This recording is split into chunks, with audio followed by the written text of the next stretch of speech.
This call is now being recorded. Hello, good evening everyone, good evening. तो जैसा आप सभी को पता है, हम चैप्टर 14 सांख्यिकी यानी कि स्टैटिस्टिक्स पढ़ रहे थे। ठीक है, पिछली क्लास में देखिए हमने क्या क्या पढ़ा।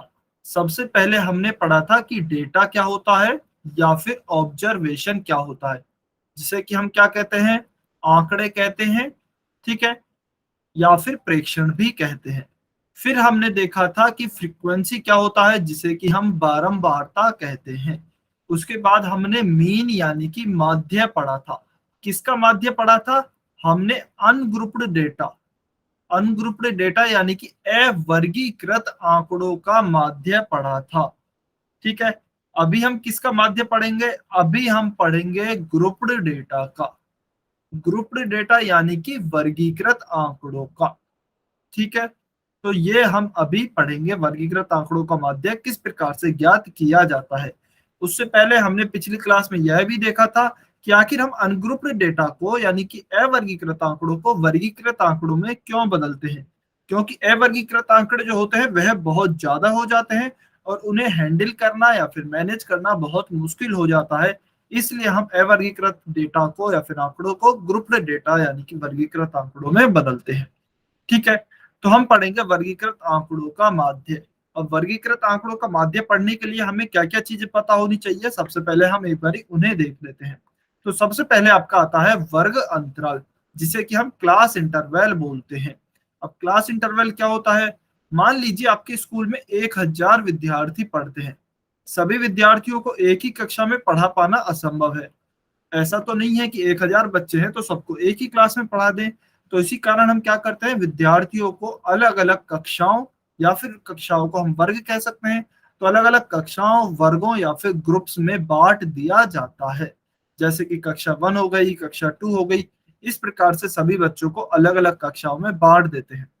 इसी प्रकार से जब स्टैटिस्टिक्स यानी कि सांख्यिकी में जब बहुत अधिक आंकड़ों को व्यवस्थित किया जाता है तो उन्हें विभिन्न वर्गों में वर्गीकृत किया जाता है। इसे हम वर्ग अंतराल या फिर क्लास इंटरवल कहते हैं। ठीक है, मान लीजिए उदाहरण के तौर पर आपके पास 100 आंकड़े आ गए। अब इस 100 आंकड़ों को अलग अलग यदि हम मैनेज करेंगे तो उन्हें मैनेज करना बहुत मुश्किल हो जाएगा। तो जब भी आपके अवर्गीकृत आंकड़े बहुत ज्यादा आ जाते हैं तो उन्हें हम ग्रुप्स में बांट देते हैं। और उन ग्रुप्स की जो रेंज होती है ना, या फिर उन ग्रुप्स की जो सीमा होती है, इसे हम अभी देखेंगे भी, उसे हम वर्ग अंतराल कहते हैं। ठीक है, अब वर्ग अंतरालों की जो माप होती है वह सामान्यतः समान होती है। यानी कि जो आपके ग्रुप बटेंगे ना, ग्रुप आपके समान इंटरवल में बटेंगे। ठीक है, दूसरा पॉइंट है वर्ग अंतराल की सीमा को वर्ग सीमा कहते हैं। जो भी आपकी क्लास इंटरवल के एंड्स होंगे उन्हें हम क्या कहेंगे, क्लास लिमिट कहेंगे। वर्ग अंतराल के मध्य बिंदु को वर्ग चिन्ह कहते हैं। यानी कि जो मिडल होगा आपका इंटरवल का, उसे हम क्लास मार्क कहेंगे। ठीक है, चलिए अभी हम उदाहरण की सहायता से समझते हैं। मान लीजिए आपको कुछ कुछ डेटा दिया हुआ है, 100 व्यक्ति हैं, 100 स्टूडेंट्स हैं। तो उनको हमने क्या किया है, ग्रुप्स में डिवाइड कर दिया है। उनको हमने ग्रुप्स में डिवाइड कर दिया, जैसे कि 10 से 25 बच्चों का एक ग्रुप है, फिर 25 से 40 का, 40 से 55 का। या फिर आप ऐसे भी समझ सकते हैं कि आपकी क्लास में कुल कितने बच्चे हैं। कुल आपकी क्लास में मान लीजिए 50 बच्चे हैं और उन सभी बच्चों का एक टेस्ट हुआ है। तो कुछ बच्चों के नंबर आए हैं 10, कुछ के आए हैं 15, कुछ के 17, कुछ के 19, कुछ के 35। इसी प्रकार से कुछ कुछ बच्चों के नंबर आए हैं 100 में से। ठीक है, 100 बच्चों में से इतने बच्चों के नंबर आए हैं। तो 50 बच्चों का डेटा आंकड़ा बहुत ज्यादा हो जाता है। इसलिए हमने क्या किया, ग्रुप में बांट दिया बच्चों को। तो हमने कैसे ग्रुप में बांटा कि जिन बच्चों के 10 से 50 अंक, 10 से 25 अंक आए हैं उनको अलग ग्रुप में रख दिया, 25 से 40 अंक वालों को अलग ग्रुप में रख दिया, 40 से 55 वालों को अलग अंक में, अलग ग्रुप में रख दिया, ऐसे 55 से 70 वालों का बना दिया, 70 से 85 वालों का बना दिया और 85 से 100 नंबर वाले बच्चों का अलग ग्रुप बना दिया है। ठीक है, आप यदि देखेंगे तो देखिए इस ग्रुप को, जो यह रेंज इस तरीके से लिखा हुआ है ना 10 से 25, इसे ही हम वर्ग अंतराल यानी कि क्लास इंटरवल कहते हैं। ठीक है, और यदि आप देखेंगे ध्यान से तो सभी क्लास इंटरवल में हमने पढ़ा था सब वर्ग अंतरालों की जो माप होती है, यानी कि जो क्लास इंटरवल होते हैं उनकी जो माप है वह समान होती है। यहाँ पे आप देख सकते हैं 10 से 25 में कितना डिफरेंस है, 15 नंबर का डिफरेंस है। 15 से 40 में भी 15 नंबर का डिफरेंस है। 40 से 55 में भी 15 नंबर का डिफरेंस है। सेम यहाँ भी 15 का, यहाँ भी 15 का और यहाँ भी 15 का। तो हर एक क्लास इंटरवल या फिर वर्ग अंतराल की जो माप होगी वह समान होती है। ठीक है। अब वर्ग सीमा किसे बोलते हैं? तो देखिए, जो ये आपके एंड से यानी कि जो अंत है, किसी भी वर्ग अंतराल में जो अंत है उन्हें हम कहेंगे वर्ग सीमा या फिर क्लास। वर्ग अंतराल की जो सीमा होती है उसे हम वर्ग सीमा कहेंगे। अच्छा, 1 मिनट वेट करेंगे सभी बच्चे।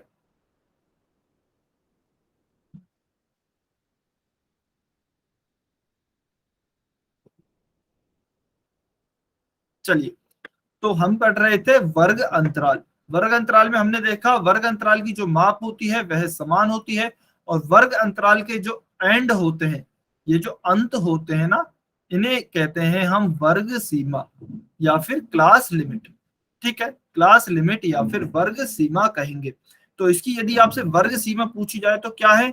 दो वर्ग सीमा हो गई, एक तो 10 हो गई और एक 25 हो गई। तो अब इन्हें हम अलग अलग कैसे डिवाइड करें? क्या दोनों को ही वर्ग सीमा कहेंगे क्या? क्योंकि 10 छोटा है तो इसे हम क्या कहते हैं? निचली वर्ग सीमा। निचली वर्ग सीमा या फिर लोअर क्लास लिमिट। ठीक है। और यह 25 बड़ा है तो इसे क्या कहेंगे? उचली वर्ग सीमा या फिर हायर क्लास लिमिट। ऊपरी वर्ग सीमा या फिर हायर क्लास लिमिट कहेंगे। ठीक है, यह ध्यान रखना है। यह निचली वर्ग सीमा हो गई, यह ऊपरी वर्ग सीमा हो गई। फिर हम यदि दूसरे वर्ग अंतराल के लिए बात करें, मान लीजिए 25 से 40 के लिए बात कर रहे हैं, तो इसमें 25 क्या हो जाएगी आपकी?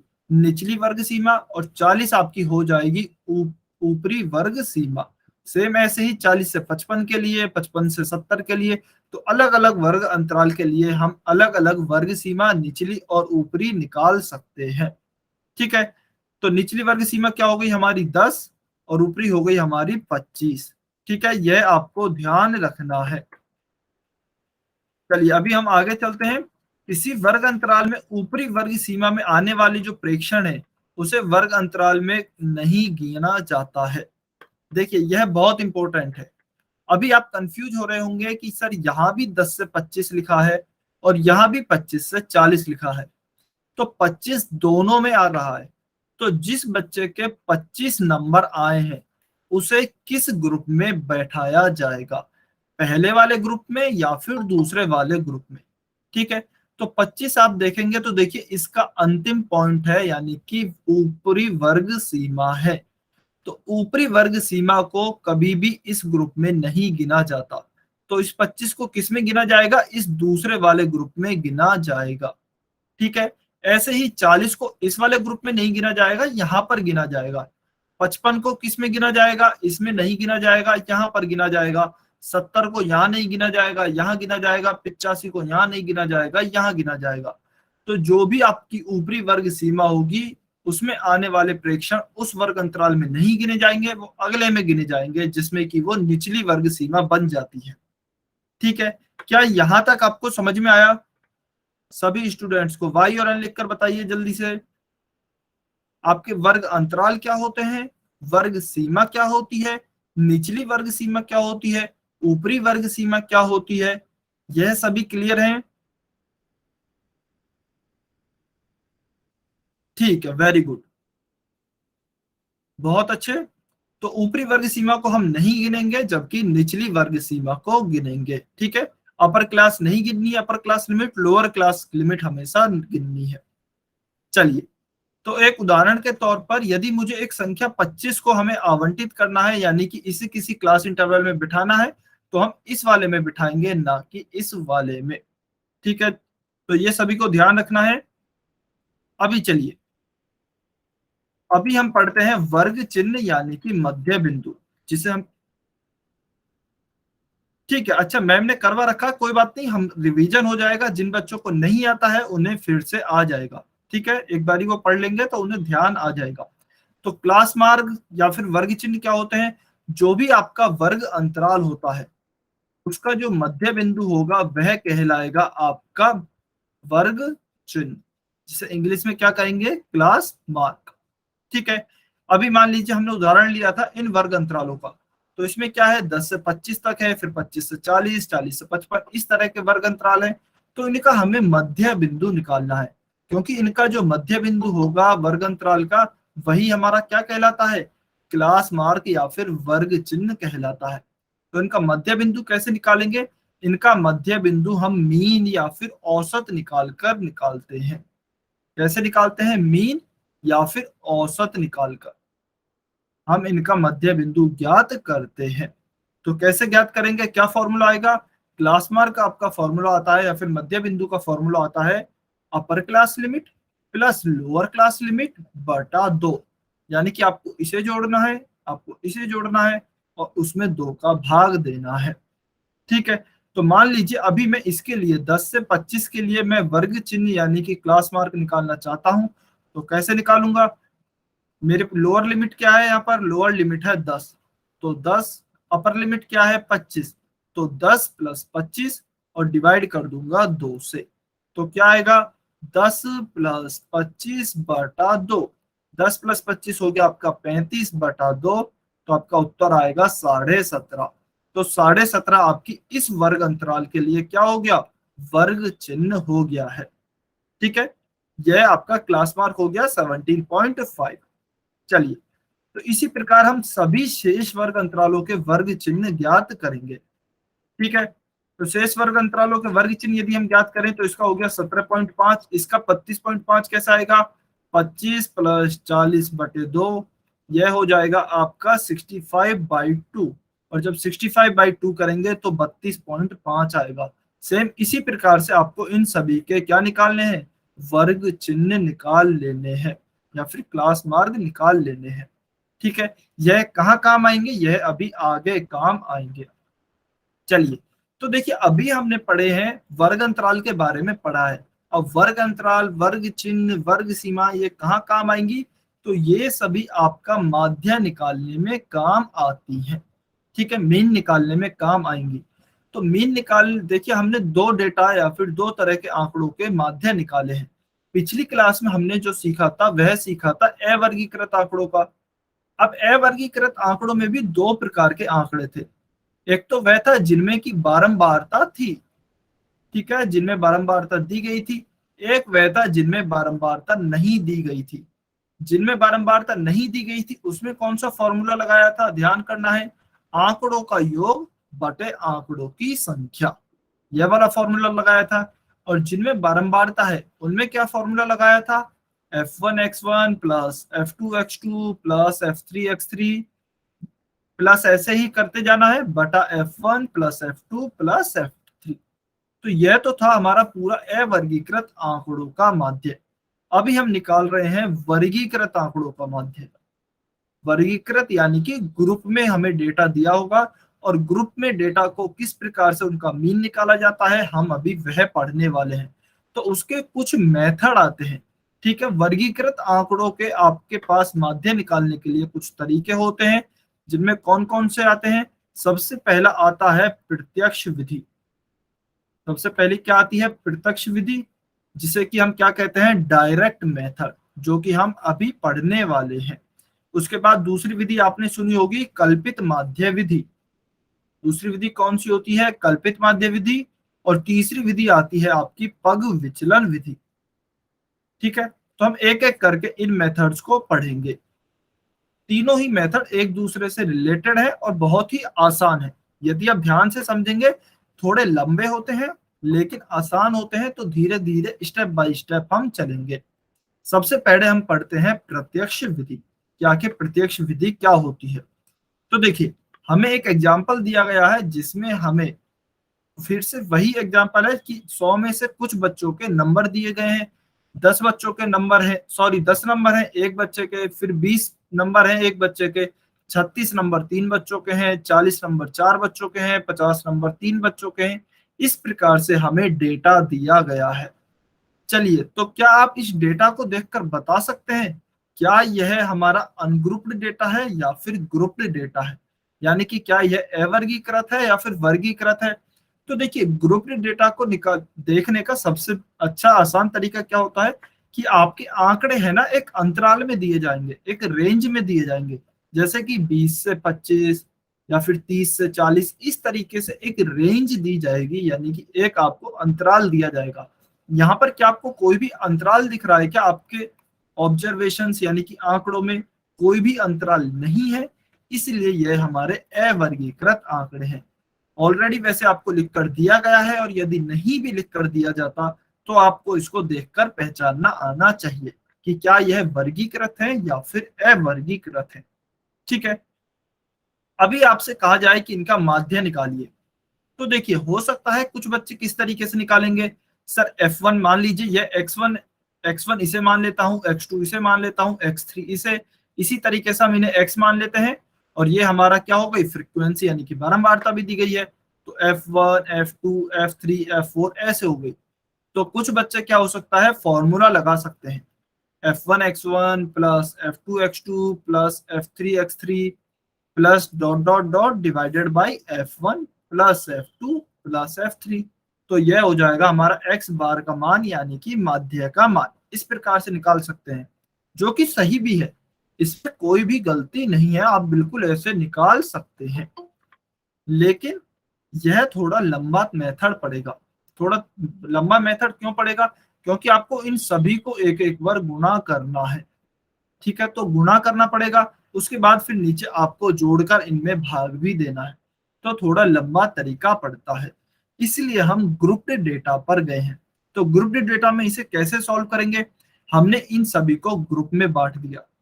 तो हमने क्या कहा कि 10 से 25 नंबर कितने बच्चों के हैं, इस वर्ग अंतराल में कितने बच्चों के नंबर हैं। तो हम देखेंगे 10 से 25 तक कितने बच्चों के हैं। देखिए 10 नंबर एक के हैं, 20 नंबर एक के हैं, फिर 36 नंबर हैं 3 के। तो इसका मतलब 25 से आगे चले गए हैं, तो हम क्या कहेंगे, 10 से 25 तक कितने बच्चों के नंबर हैं, 2 बच्चों के नंबर हैं। 10 से 25 तक कितने बच्चों के हैं, 2 बच्चों के नंबर हैं। फिर हम अगला वर्ग अंतराल क्या बनाएंगे, अगला वर्ग अंतराल बनाएंगे हम 25 से 40। अच्छा, आपको सेम रखना है, क्योंकि यहाँ पर भी 15 का डिफरेंस है। 10 से 25 लिया है हमने, तो 15 का डिफरेंस है। फिर हम 25 से 40 लेंगे, तो 25 से 40 कितने बच्चों के हैं, देखिए 3 बच्चों के हैं 36 नंबर, जो कि 25 से 40 के बीच में है।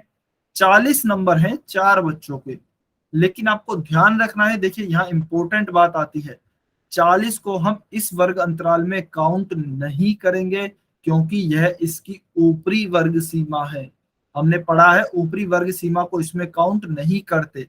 तो 25 से 40 की रेंज में कितने बच्चे आएंगे, केवल ये 3 बच्चे आएंगे। ठीक है, तो 25 से 40 की रेंज में कितने बच्चे हो गए, 3 बच्चे। फिर जब हम अगली वर्ग अंतराल बनाएंगे 40 से 55 की, तो उसमें अब ये 4 बच्चे भी आएंगे, क्योंकि अब जो 40 है वह निचली वर्ग सीमा है, और निचली वर्ग सीमा तो काउंट होती है। तो 4 बच्चे तो ये हो गए, और 50 नंबर है 3 बच्चों के, तो 50 भी तो इसी रेंज में आ रहा है। तो टोटल कितने बच्चे हो गए, 4 ये और 3 ये, तो टोटल ऐसे 7 बच्चे हो गए हैं। ठीक है, क्या यहां तक सभी बच्चों को समझ में आया है? अभी तक हमने ग्रुप में बांटा है, और ग्रुप में रेंज में कितनी फ्रीक्वेंसी आती है, ग्रुप के हिसाब से बारंबारता के हिसाब से कितनी फ्रीक्वेंसी आती है, वह हम निकाल रहे हैं।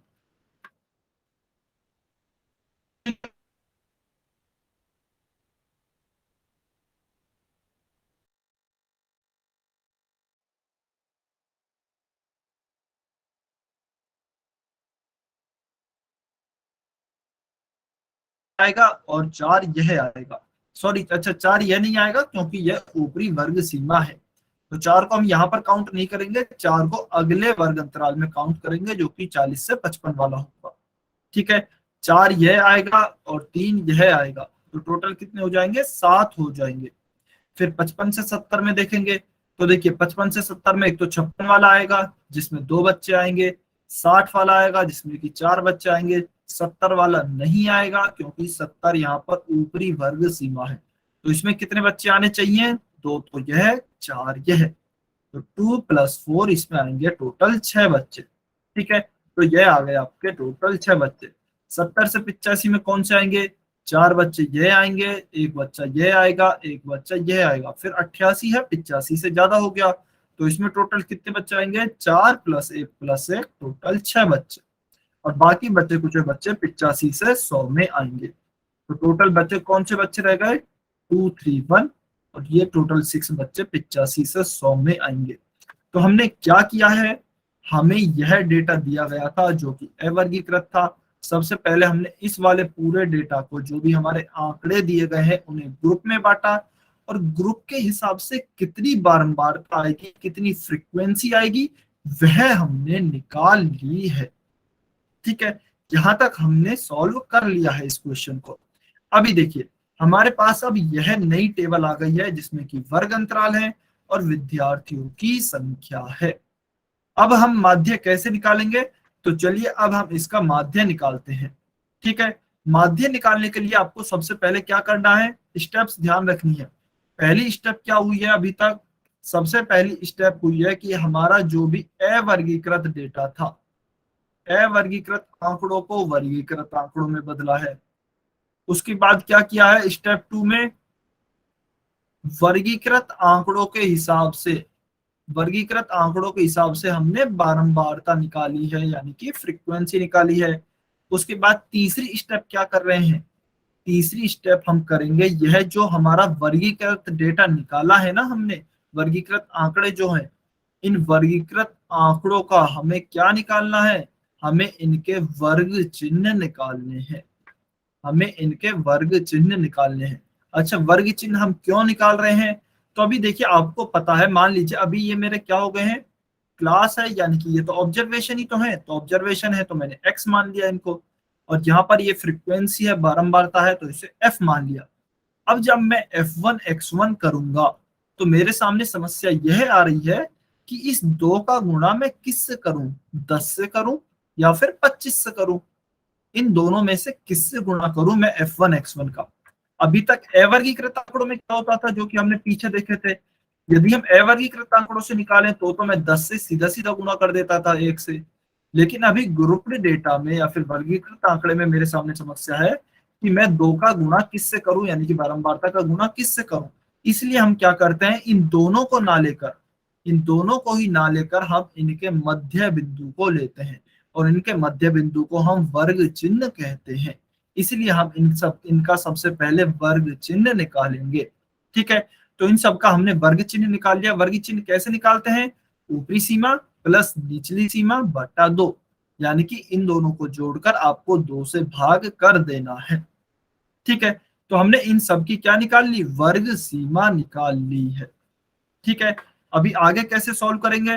तो इसको हमने माना, अभी इसको हम मान रहे हैं x1। ठीक है, इनको ना मानकर अब इस वर्ग सीमा को मान रहे हैं x1। तो x1 ये हो गया, f1 ये हो गया, ये तो है ये फ्रीक्वेंसी, f1 ये हो गया। सेम ऐसे ही इसके लिए यदि हम वर्ग चिन्ह निकालेंगे तो हम क्या कर रहे हैं, हमने देखिए सबसे पहले इन सभी के लिए क्या निकाल लिया, वर्ग चिन्ह निकाल लिया अभी। अच्छा, कंफ्यूज नहीं होना, ये टेबल पहले थोड़ी ऐसी बनी हुई थी, इसे सीधा बना दिया गया है। ठीक है, ये अभी आपकी हॉरिजॉन्टल क्षैतिज टेबल है, अभी इसे वर्टिकल बना दिया गया है। आप क्षैतिज भी रहने दे सकते हैं, कोई दिक्कत नहीं है। ठीक है, कोई भी दिक्कत नहीं है, ऐसे भी रहने दे सकते हैं। तो हम इसका भी वर्ग चिन्ह निकालेंगे, इसका भी वर्ग चिन्ह निकालेंगे, सभी का वर्ग चिन्ह निकालेंगे, और उन्हें क्रम से x1 x2 x3 x4 x5 x6 इनका नाम देंगे। ठीक है, तो हमने सभी का वर्ग चिन्ह निकाला। इस वाले का क्या आया 17.5, इस वाले का क्या आया 32.5। इस प्रकार से इन सभी वर्ग अंतरालों के वर्ग चिन्ह निकाल लिए हैं। ठीक है, और फ्रीक्वेंसी तो हमने पहले ही निकाल ली थी, तो ये तो हो गए f और ये हो गए x। अब हम हमारा फॉर्मूला लगाते हैं, कौन सा, f1 x1। तो हमारा देखिए फॉर्मूला तो सेम ही रहेगा, फॉर्मूला तो हमारा वही रहेगा, f1 x1 plus f2 x2 plus f3 x3 plus इसी प्रकार से प्लस करते जाना है बटा में f1 plus f2 plus f3। और इसे हम शॉर्ट में क्या लिखते हैं, आपको याद होना चाहिए, समेशन, यानी कि सिग्मा fi xi बटे सिग्मा ऑफ एफ आई। ठीक है, इसे हम इस तरीके से शॉर्ट में लिखते हैं ताकि बड़ा ना लिखना पड़े। तो अभी एफ यहाँ पर है, एक्स यहाँ पर है, एफ को एक्स से गुणा करेंगे।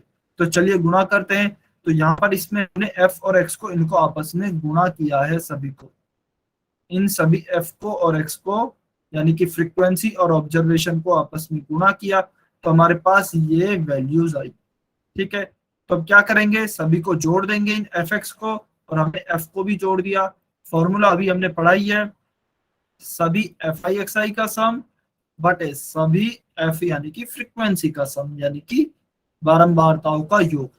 हमारे पास क्या आया, summation of F I X I, यानी कि एफ आई एक्स आई का जोड़ क्या आया 1860 बटा समेशन ऑफ एफ यानी कि बारंबारताओं का योग क्या आया 30 आया।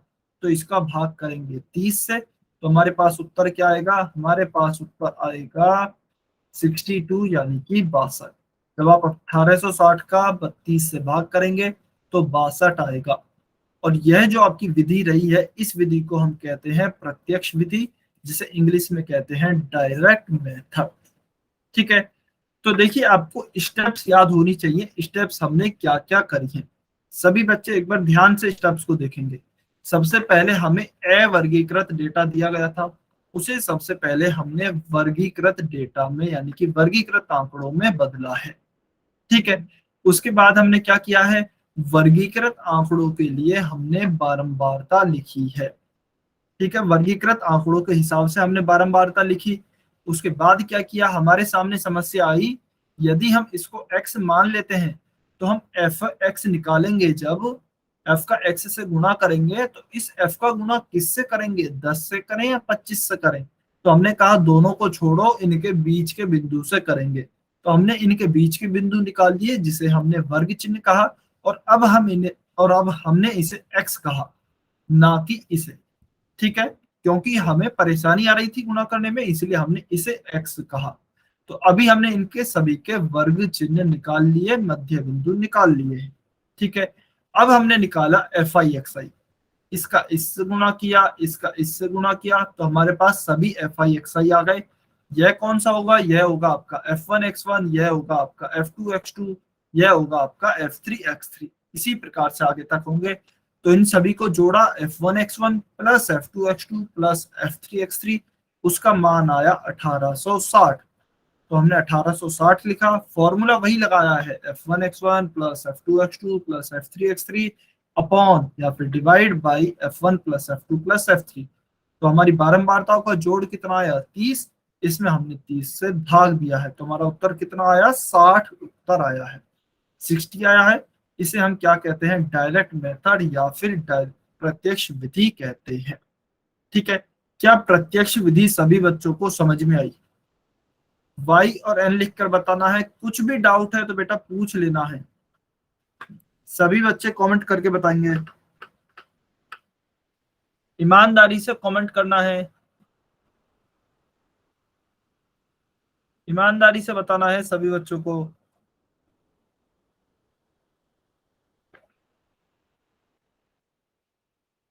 सभी को क्लियर है, वेरी गुड। अच्छा, अभी दो बच्चों ने कमेंट नहीं किए हैं, जल्दी से कमेंट करके बताएं बेटा, समझ में आया नहीं आया।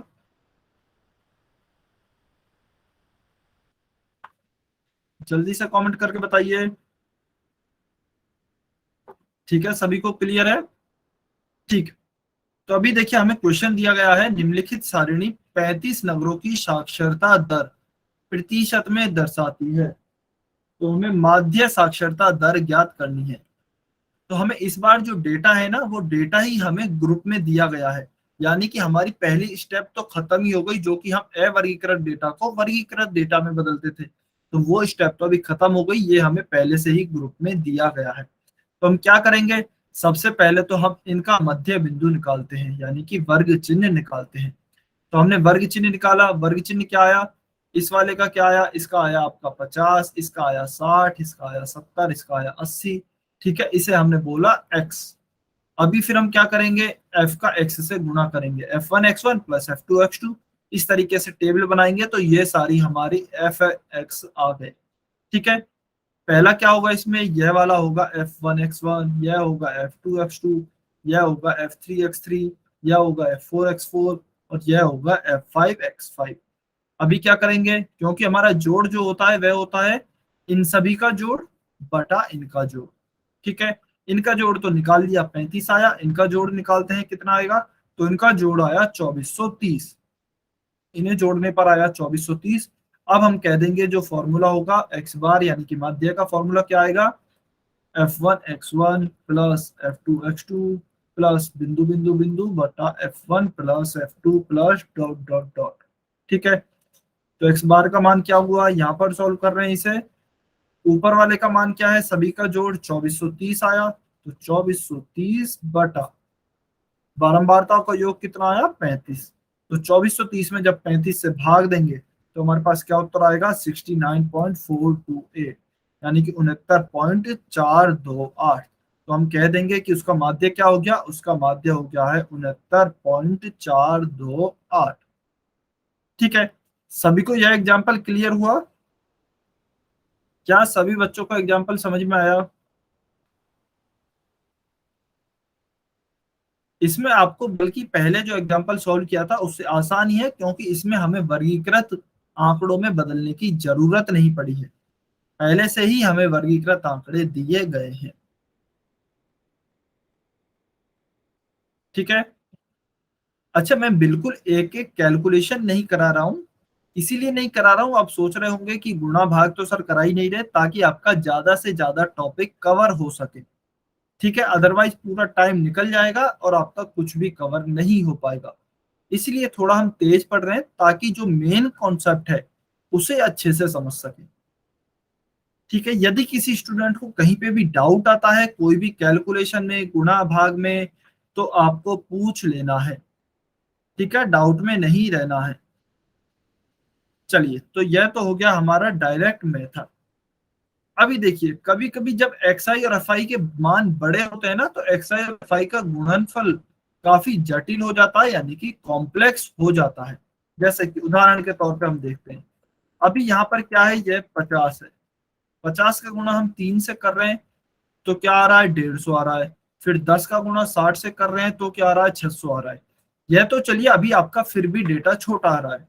ठीक है, अभी मैं इसको लिख देता 450 से 550, 550 से 650, 650 से 750, तो फिर आपकी कैसे आते ये एक्सआई आते आपके, फिर 500 हो गया, 600 हो गया, 700 हो गया। तो फिर आपको काफी टाइम लगता इनका गुणा करने में, इनका गुणा करने में आपको काफी टाइम लगता। तो अभी हम अगले जो मेथड है हमारा कौन सा है, कल्पित माध्य विधि, उसमें हम इनको ही छोटा बनाते हैं। ठीक है, तो इसी के नेक्स्ट स्टेप जाना है, इसीलिए मैं कह रहा था आपको ध्यान से समझना है, ये तीनों मेथड एक दूसरे से जुड़े हुए हैं। तो हम इसी के एक स्टेप और आगे चलेंगे। तो यहां तक तो आपका क्वेश्चन ऐसे की ऐसा ही रहेगा, इस तरीके का तो सॉल्व होगा ही होगा। फिर कल्पित माध्यम में और आगे क्या जुड़ता है वो हम देखते हैं। ठीक है, तो हम क्या करेंगे, हम कल्पित माध्यम में जो भी हमारी एक्सआई थी, यानी कि जो भी यह थे, उन्हें हम और छोटा बनाने की कोशिश करेंगे। तो कैसे हम छोटा बनाएंगे, हम इसमें क्या करेंगे, हम इसमें एक चीज चुनते हैं जिसे कि हम क्या कहते हैं, कल्पित माध्य। इसे हम क्या कहते हैं, कल्पित माध्य, और इसे ए से दर्शाते हैं। अच्छा, अब यह क्या होता है, चलिए इसे समझते हैं। तो आपने वर्ग चिन्ह तक निकाल लिए हैं, सबसे पहले आपने वर्ग अंतराल बनाए, यानी कि वर्गीकृत डेटा या फिर आंकड़े बनाए। ठीक है, उसके बाद हमने वर्गीकृत आंकड़ों के हिसाब से बारंबारता को निकाला। फिर हमने क्या किया, वर्ग चिन्ह बनाए, यानी कि हाँ जी, लोविश कश्यप की आईडी से जो स्टूडेंट है, कोई डाउट है क्या बेटा, लोविश कश्यप की आईडी से जो स्टूडेंट है, कोई डाउट, ठीक है कोई डाउट नहीं है। तो हमने क्या किया था, पहले वर्ग अंतराल बनाए, उसके हिसाब से बारंबारता को निकाला। बारंबारता को निकालने के बाद हमने क्या किया है, उसके वर्ग चिन्ह निकाले हैं इन वर्ग अंतरालों के। लेकिन अभी हमें यह क्या लग रहे हैं, यहां तक तो हमने पहले मेथड में भी किया था, डायरेक्ट मेथड में, लेकिन अभी हमें यह जो वर्ग चिन्ह आए हैं यह बड़े लग रहे हैं, यानी कि हम चाहें तो डायरेक्ट मेथड में इनका गुणा करके और उनको इससे डिवाइड करके हम निकाल सकते हैं माध्य, लेकिन यह भी थोड़ा सा बड़ा लग रहा है, ठीक है, क्योंकि यह थोड़ी बड़े हैं। जैसे कि मान लीजिए 92.5 है, इसका गुणा आप 6 से करेंगे तो थोड़ा बड़ा हो जाएगा। अभी तो चलिए यहाँ पर फिर भी छोटे हैं, बारंबारता फिर भी कम है। मान लीजिए 6 की जगह होता 35, तो सोचिए 35 गुना 92.5, यह कितना डिफिकल्ट होता। तो इसी चीज को हल करने के लिए, आसान बनाने के लिए हम कल्पित माध्य विधि चुनते हैं। तो कल्पित माध्य क्या होता है, सबसे पहले इसे समझे। तो जब आपने वर्ग चिन्ह निकाल लिए हैं, तो आपको इनमें से कोई भी एक बीच की संख्या चुननी है। बिल्कुल बीचों बीच की आप संख्या चुने और उसे अपना कल्पित माध्य मान लें, ठीक है। उसे क्या मान लेंगे, कल्पित माध्य, जिसे कि हम ए से दर्शाते हैं। अभी आप कहेंगे कि सर यहाँ पर तो 6 हैं, 1 2 3 4 5 6, तो इसमें से बिल्कुल बीच। हाँ जी, लोविश कश्यप की आईडी से जो स्टूडेंट है, बेटा कोई डाउट है क्या, आपने हैंड रेज किया है, ठीक है। तो हम कल्पित माध्य एक किसे मानते हैं, जो भी बीचों बीच वाली संख्या होती है वर्ग चिन्ह में से। लेकिन वर्ग चिन्ह है हमारे कितने, सम है, यानी कि 6 है। तो 6 में से बीचों बीच वाली संख्या कैसे चुने, तो देखिए बीच में तो इसके दो संख्या आ रही है, 47.5 भी बीच में है और 62.5 भी बीच में है। तो आप इनमें से कोई भी संख्या को कल्पित माध्य मान सकते हैं। यदि आपकी विषम संख्या होती, मान लीजिए यहाँ पर 5 और होता, मान लीजिए उदाहरण के तौर पर, फिर तो आपकी कौन सी हो जाती, यह जो 62.5 है, यह बिल्कुल बीचों बीच का अंक हो जाता, बीचों बीच की संख्या हो जाती। तो हम क्या करते, इसे मान लेते अपना कल्पित माध्य। लेकिन अभी हमारे पास 6 संख्याएं हैं टोटल, तो इसलिए हम बीचों बीच वाले को नहीं मान सकते, निकाल नहीं सकते। इसलिए हम इन दोनों में से 47.5 और 62.5, इन दोनों में से किसी भी एक को कल्पित माध्य मान लेंगे। तो हम क्या करते हैं, इसे मान लेते हैं 47.5 को। आप कोई भी चुन सकते हैं, हम 47.5 को कल्पित माध्य ए मान लेते हैं, ठीक है। अब हम क्या करेंगे, अब हम विचलन ज्ञात करते हैं, जिसे कि हम क्या कहते हैं, डेविएशन कहते हैं। अब डेविएशन क्या होगा, तो जो यह आपने कल्पित माध्य निकाला है, इसे आपको सब में से घटाना होगा। जो आपने कल्पित माध्य यहाँ पर निकाला है, इसे आप अपने सभी वर्ग चिन्हों में से घटाएंगे। डेविएशन, जिसे कि हम विचलन कहते हैं, इसे डी से दर्शाते हैं। तो डी का फॉर्मूला क्या होता है, ये सभी क्या है, हमारे एक्स हैं, तो एक्स माइनस ए, एक्स आई माइनस ए क्या होंगे, हमारे विचलन होंगे सभी वर्ग अंतरालों के, या फिर कह लीजिए सभी वर्ग चिन्हों के, ठीक है। तो इसमें ये वाला जो कॉलम है वह एक्स्ट्रा बनेगा, यानी कि एक कॉलम और एक्स्ट्रा बनेगा आपका कल्पित माध्य विधि में, ठीक है। तो चलिए यहाँ पर हम क्या निकालते हैं, विचलन निकालते हैं।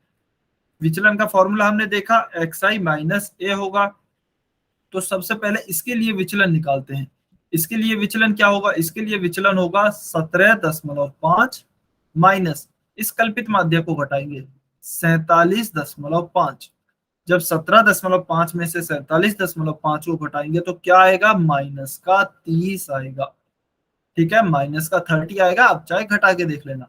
इसके लिए निकालते हैं, तो 32.5 में से 47.5 को घटाएंगे तो क्या आएगा, तो इसमें आएगा माइनस का 15। ऐसे ही सेम इसके लिए खुद के लिए निकालेंगे, तो 47.5 में से 47.5 को घटाएंगे तो आएगा 0। फिर 62.5 में से 47.5 को घटाएंगे तो फिर आएगा आपका 15। इस प्रकार से आपको सभी के लिए विचलन निकालना है, ठीक है। और अभी हम क्या करेंगे, फिर हम निकालेंगे इस कॉलम के बाद डी आई निकाल लिया, यानी कि सभी का विचलन निकाल लिया। तो अब हम इस वर्ग चिन्ह को किससे गुणा करेंगे, अच्छा वर्ग चिन्ह को नहीं, अभी हम यह जो बारंबारता है इसे किससे गुणा करेंगे, इसे इस विचलन से गुणा करेंगे, यानी कि डेविएशन से गुणा करेंगे।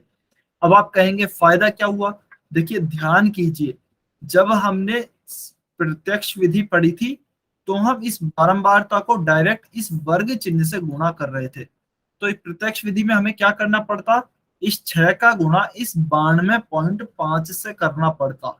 लेकिन अभी हम कल्पित माध्य विधि में क्या कर रहे हैं, हमें यह नहीं करना है, जबकि हमें 6 का गुणा किससे करना है, अब 6 का गुणा 45 से करना है, ना कि 92.5 से। तो देखिए 92.5 से हमारी संख्या घट गई, 45 हो गई है। ठीक है, 77.5 से गुणा ना करके अब किससे गुणा करेंगे, 30 से। तो इन सभी संख्याओं का गुणा ना करके अब हम बारंबारता का गुणा इससे करेंगे।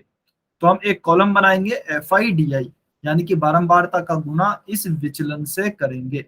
तो चलिए विचलन से गुणा करते हैं, 2 का गुणा -30 से करेंगे, फिर इस 3 का गुणा -15 से करेंगे, 7 का गुणा 0 से करेंगे। इसी प्रकार से गुणा करके यहाँ पर लिखेंगे तो आपको इस प्रकार की कुछ संख्याएं प्राप्त होंगी। ठीक है, अभी आपका जो फॉर्मूला, इसमें आप क्या करेंगे आगे, इसमें हम इनको चलिए जोड़ लेते हैं, यह बाद में काम आएगा। तो सभी एफ आई डी आई को हमने जोड़ लिया है, तो जोड़ने पे हमारा मान आता है 435। ठीक है, जोड़ने पे हमारा मान क्या आया, 435। तो अभी हम फॉर्मूला देखते हैं कि कल्पित माध्य विधि में हमारे माध्य का फॉर्मूला क्या बनेगा।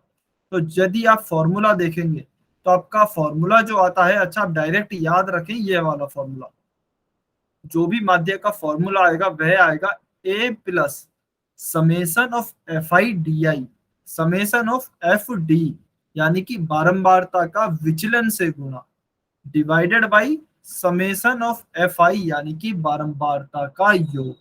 ठीक है, मैं यहाँ पर लिख देता हूँ बड़े अक्षरों में, एक्स बराबर है, एक्स बार मतलब माध्य आपका किसका बराबर है, ए यानी कि कल्पित माध्य का मान, प्लस उसमें आपको क्या जोड़ना है, उसमें आपको जोड़ना है विचलन, और बारंबारता का गुणा करके उनका योग, और उसे भाग किससे करना है, उसे भाग करना है आपको बारंबारता के योग से।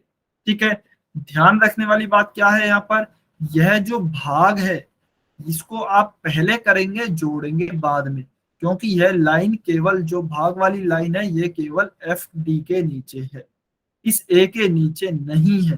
ठीक है, तो एफ डी के नीचे है, तो केवल आपको एफ डी में पहले भाग देना है बारंबारता के योग का। तो चलिए अभी हम देखते हैं कि किस प्रकार से सॉल्व करेंगे। हमारा एफ आई डी आई का मान क्या आया था, 435 आया था। ठीक है, अच्छा मैं फॉर्मूले को एक काम करते हैं, यहाँ पर लिख ही लेते हैं हम, एक मिनट। देखिए एक्स बार बराबर मान क्या है, A plus summation of F D upon summation of F. ठीक है, तो अभी हम यहाँ पर मान रखते हैं। अच्छा आप ध्यान से देखना, हो सकता है आपको थोड़ा सा कंफ्यूजन हो। ए का मान क्या है, ए का मान है 47.5, तो एक ही जगह मैंने रखा 47.5 plus summation of F D है, यानी कि एफ डी का योग है, एफ डी का योग हमने निकाला, यह आया 435। तो हमने रखा 435 बटा समेशन एफ है, यानी कि बारंबारताओं का योग है, इसका भाग देना है। बारंबारताओं के योग का क्या मान आया है, 30, तो इसको हम भाग करेंगे 30 से। ठीक है, यह आएगा हमारा माध्य का मान। तो एक्स बार बराबर क्या हुआ, 47.5 प्लस 435 बटा 30। ठीक है, तो यह हमारा मान हो गया आपका 47.5 प्लस 435 बटा 30। हमने बस वैल्यू में मान रखा है। तो इसको यदि हम आगे सॉल्व करेंगे तो 435 में जब 30 से भाग देंगे तो आपका उत्तर आएगा 14.5। उसे हम क्या करेंगे, इसमें जोड़ देंगे कल्पित माध्यम में 47.5 में, तो हमारा फाइनल उत्तर आएगा 62, यानी कि 62। ध्यान रखना है, देखिए पहले केवल हमने भाग को सॉल्व किया है, उसके बाद कल्पित माध्य में जोड़ा है। तो हमारा क्या उत्तर हो गया, 62 उत्तर हो गया है। और यह जो विधि है यह हमारी विधि कहलाती है कल्पित माध्य विधि, या फिर एज्यूम्ड मीन मेथड।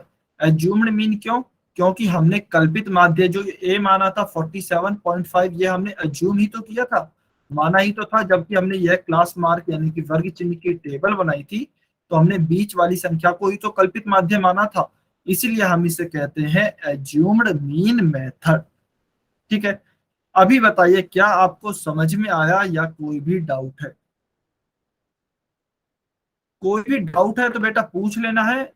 और डाउट आना लाजमी है, मतलब आपको आ सकता है, कोई बड़ी बात नहीं है।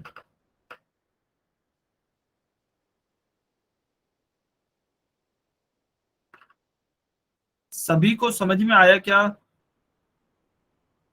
ईमानदारी से बताना है, यदि समझ में नहीं आया है तो मैं एक बार दोबारा से बता दूंगा, ठीक है?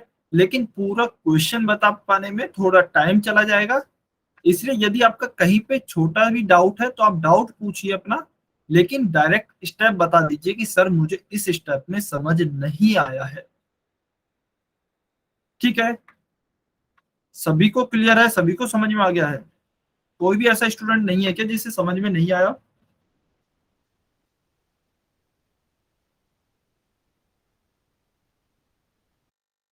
सभी को आ गया, वेरी गुड, बहुत अच्छे। चलिए, तो इसका हमारा उत्तर क्या आया? इसका उत्तर आया है 62।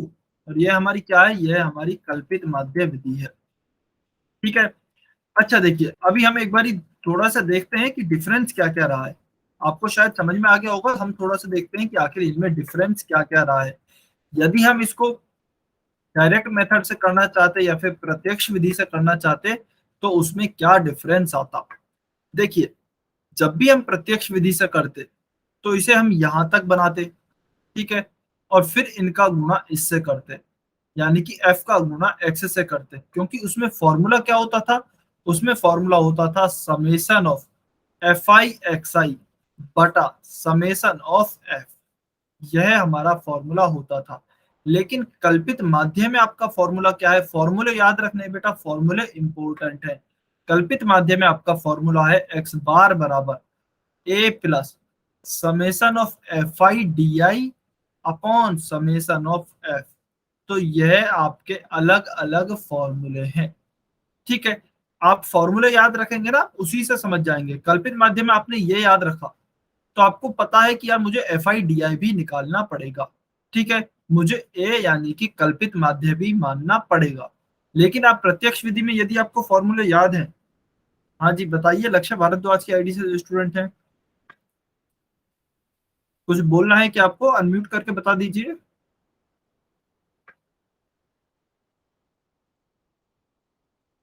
लक्ष्य भारद्वाज की आईडी से जो स्टूडेंट हैं, आपको कोई डाउट है क्या या फिर कुछ पूछना है? ठीक है, तो हम बात कर रहे हैं कि आखिर हम याद कैसे रखेंगे कि कौन सी विधि में कौन कौन सी टेबलें बनानी है। तो देखिए, आप है ना, अगर फॉर्मूलों को याद रखेंगे तो आपको अपने आप पता लग जाएगा कि मुझे कॉलम कौन कौन से बनाने हैं, यानी कि कौन कौन से टेबल में ये कॉलम, इन्हें अच्छा कॉलम बोलते हैं। जो आपके ये वर्टिकली बने हुए हैं ना, इसे प्रत्येक को एक कॉलम बोलते हैं, यानी कि यह पहला कॉलम है, यह दूसरा कॉलम है, यह तीसरा कॉलम है, यह चौथा है, यह पांचवा है। तो आपको काफी बार यह कंफ्यूजन होता है कि सर मुझे याद नहीं रहता कि मैं कितने कॉलम बनाऊं कौन सी विधि में। तो उसका सबसे अच्छा तरीका यह होता है कि आप फॉर्मूलों को याद रखें। आप जब भी फॉर्मूलों को याद रखेंगे उसके हिसाब से आप अपने आप कॉलम बनाने पड़ेंगे आपको, ठीक है? जैसे कि प्रत्यक्ष विधि है, तो प्रत्यक्ष विधि में मुझे पता है एफ आई एक्स आई आ रहा है मेरे फॉर्मूले में, तो इसका मतलब मुझे एक्स आई निकालना पड़ेगा। एक्स आई मैंने पहले यह माना है, इससे मैं गुणा नहीं कर सकता हूं, तो इसका मतलब मुझे क्या मानना पड़ेगा? मुझे क्लास मार्क्स निकालने पड़ेंगे।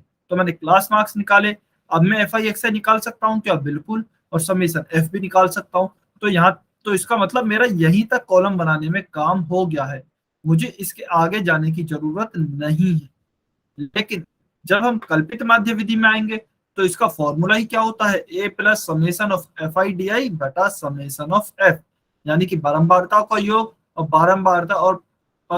बारंबारता और विचलन के गुणनफल का योग, और उसे हमें जोड़ना है कल्पित माध्य में, ठीक है?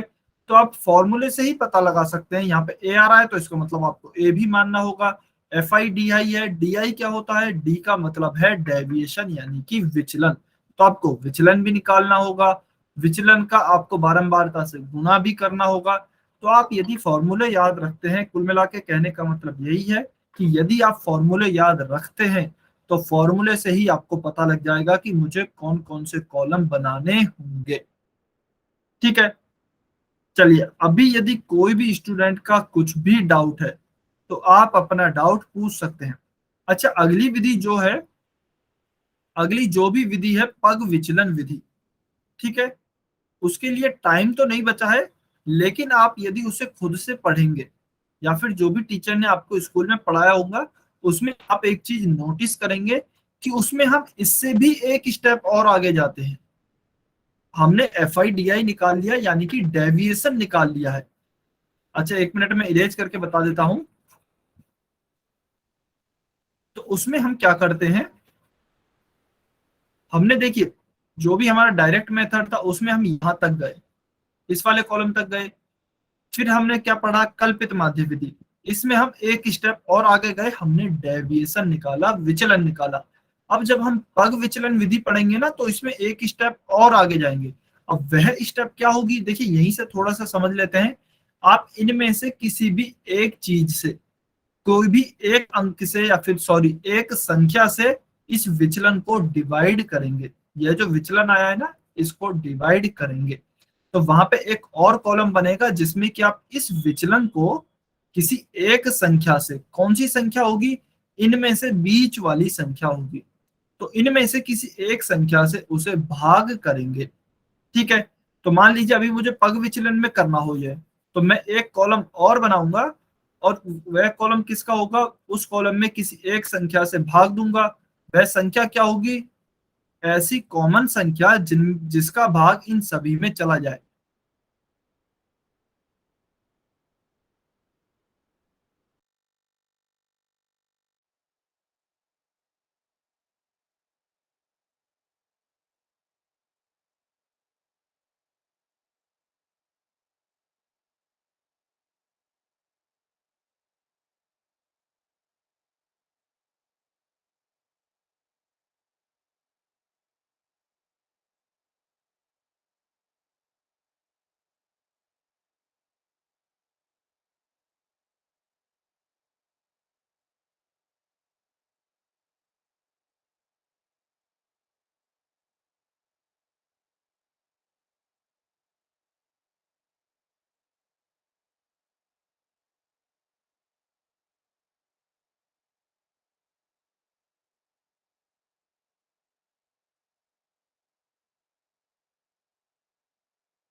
1 मिनट बस, सभी को वेट करना है।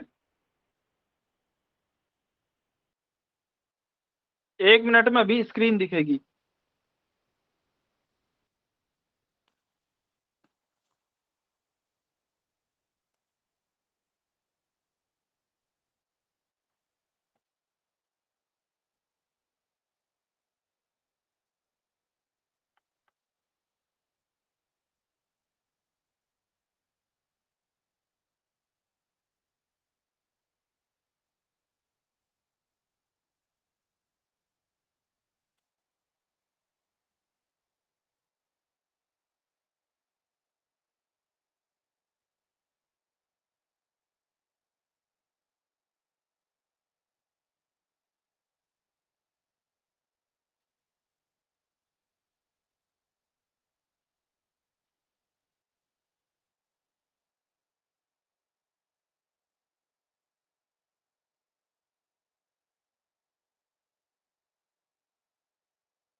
हाँ जी, आप सभी को अपनी आवाज आ रही होगी। हाँ जी, पूजा मत की आईडी से जो स्टूडेंट हैं, जैसा आपने हैंड रेस किया है, बताइए कोई डाउट है क्या।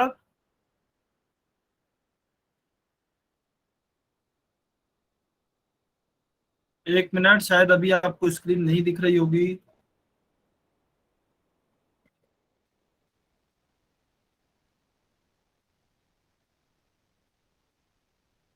अभी दिखेगी होगी। वॉइस नहीं आ रही है, अभी आ रही है क्या वॉइस, अभी आवाज आ रही है क्या।